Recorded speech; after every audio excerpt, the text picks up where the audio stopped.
So yun, good day everyone. Ngayon, i-discuss ko yung about sa domain and range. Para to sa mga incoming freshman student na, and then dun sa nag-request na mag-topic naman ako ng about sa DIFCAL.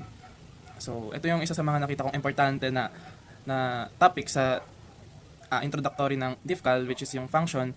And, napili ko yung domain and range kasi nakita ko na maraming students na hindi marunong mag-write ng set notation and ng interval notation ng domain and range. So, yeah. So, tuturo ko muna, ano nga ba yung domain? Yung domain, yun yung set ng all the possible inputs or the possible values of x to a given function. So, let's say y is equal to, ito yung function natin y is equal to 2x plus 3. Ayan. So, tinanong ka ng teacher mo, ano yung domain ng function na to? And, una, i-identify mo muna yung function. So, tip ko lang, nakita mo yung function, linear siya. Ang highest exponent niya is 1. And wala siyang denominator na x, wala siyang denominator na y. So therefore, this function, ang domain niya is lahat ng real numbers. So pwede niya maging value lahat, kahit 1.8, kahit 9.999, kahit 6 million, pwedeng maging value ng x and y. How can we prove that? So to find the domain, i-express mo yung function explicitly in terms of x. Naka-express na to explicitly in terms of x. What do we mean by that? So, y is equal to the function of x. So, naka-express na nga siya explicitly in terms of x. Ganun yun. So, tingnan mo na lang yung function. Walang denominator na x, wala siya sa square root sign, sa loob ng radical sign, wala siya sa loob ng logarithm. So, walang magre-restrict sa value ng x. So, therefore, ang domain natin, domain is from negative infinity, ang pangit, to positive infinity. I'm so sorry. Ayan. Yan ang domain niya in interval notation. Paano naman sa set builder notation? We can write that as x, set of x such that x is an element of all real numbers. Like that. So, next naman, yung range. Yung range niya, need mo naman balik rin yung process. I-express mo siya explicitly in terms of y. So, value, i-isolate mo si x sa kabila or and then si y sa kabilang side. So value, para ma-separate mo to, ma-isolate mo si x dito, ita-transpose mo si 3. So value magiging y. Positive si 3 magiging negative is equal to 2x. So isa pa, i-divide mo siya by 2 both sides. So cancel si 2, magiging x, or kahit balik rin mo, x is equal to y minus 3 over 2. So na-express mo na siya explicitly in terms of y. Titingnan mo na lang ulit yung sinabi ko. Yung y, wala siya sa loob ng radical sign or yung square root. Wala siya sa denominator, nasa numerator siya. And wala siya sa loob ng logarithm function. So therefore, ang range niyan, ganun din. From negative infinity to positive infinity. Kung set builder notation, ganun din.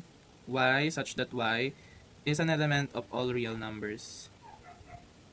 Next example, we have y is equal to x squared plus 1. Ayan. So, yung function natin dito is naging quadratic na. Kasi ang highest exponent na niya is 2. Right? So, unahin natin yung domain. To find the domain, sabi ko kanina, you need to express the function explicitly in terms of x. So, naka-express na nga siya explicitly in terms of x. Titingnan mo na lang kung yung x is nasa denominator, kung yung x is nasa loob ng radical sign, and kung yung x is nasa loob ng logarithm function. So, wala sa lahat na nabanggit ko. So, walang magre-restrict sa value ng x. So, therefore, ang domain ng function na to, domain is from negative infinity to positive infinity. Ako, personally, ang ginagamit ko is interval notation. Kasi yung ganito, actually, parang naguguluhan ako sa kanya pag binasa mo, ano ibig sabihin yan? Dati pero ngayon, like, lagi ko na kasi siya nakikita. So, sana yan na lang. So, kung ganito, we can say that, ganun ulit, set of x such that x is an element of all real numbers. All real numbers. So, sa range naman, to find the range, express the function in terms of, explicitly in terms of y. So, value magiging y minus 1, tatranspose mo yung positive 1, value magiging y minus 1 is equal to x squared. And then, since naka-squared to, square root of both sides. So, value magiging x, right? And then, square root of y minus 1. Ayun. So, ngayon, nasa loob na yung y. So, anong gagawin mo? Kapag nasa loob kasi kapag nasa loob ng radical sign, hindi pwedeng yung nasa loob ng radical sign is mag-equal to a negative number. Gets ba? So hanggang 0 lang siya.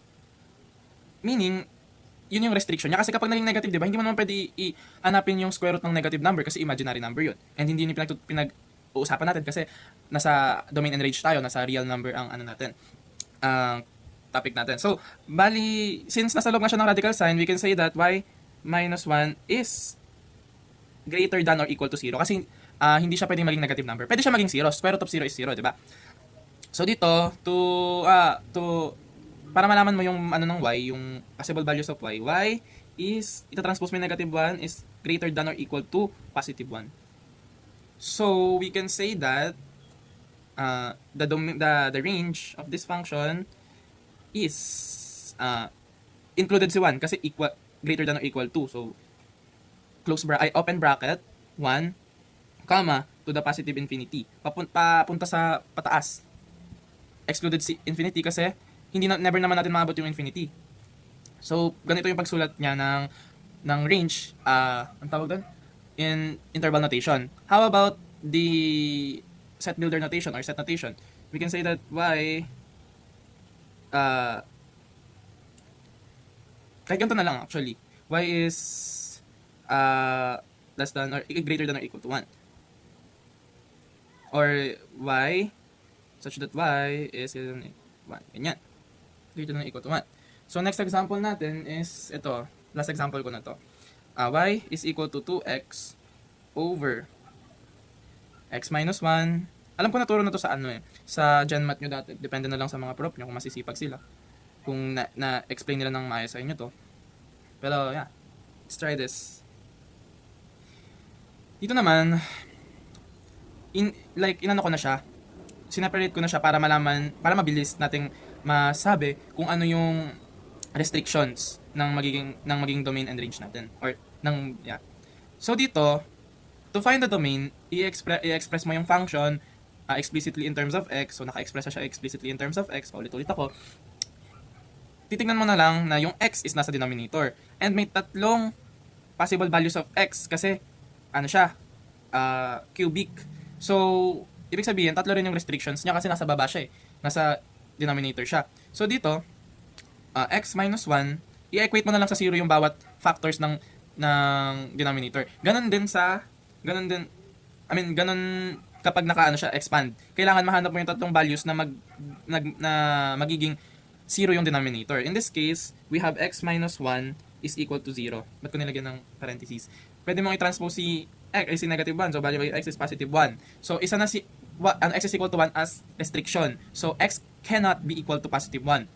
Then, next one, we have x plus 2 is equal to 0. Then, x is equal to negative 2. X cannot be equal to negative 2. Then, yun ulit, x minus 3 is equal to 0. So, x cannot be equal to 3.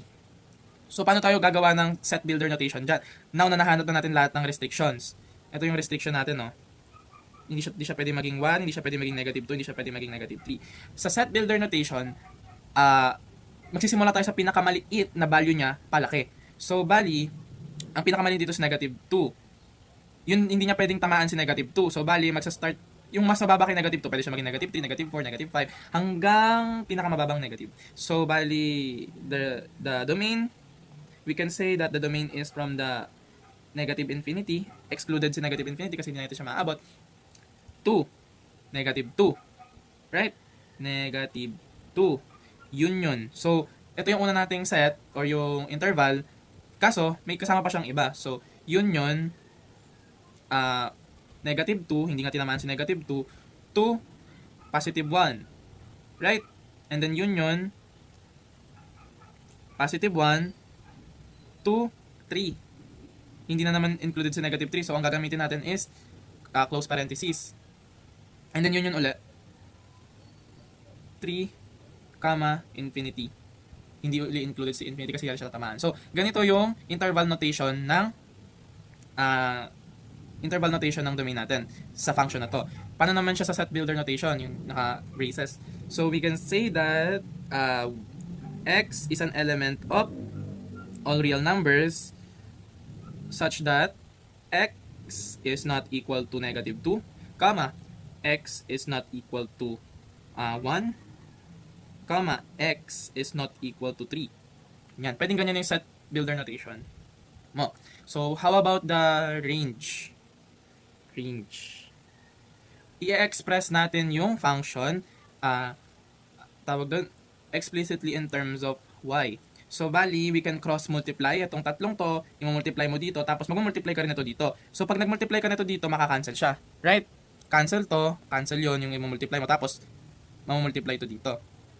So, bali, ang magiging function mo is y times x minus 1 times x plus 2 times x minus 3 is equal to 2x. You can divide by 2. I mean, yeah.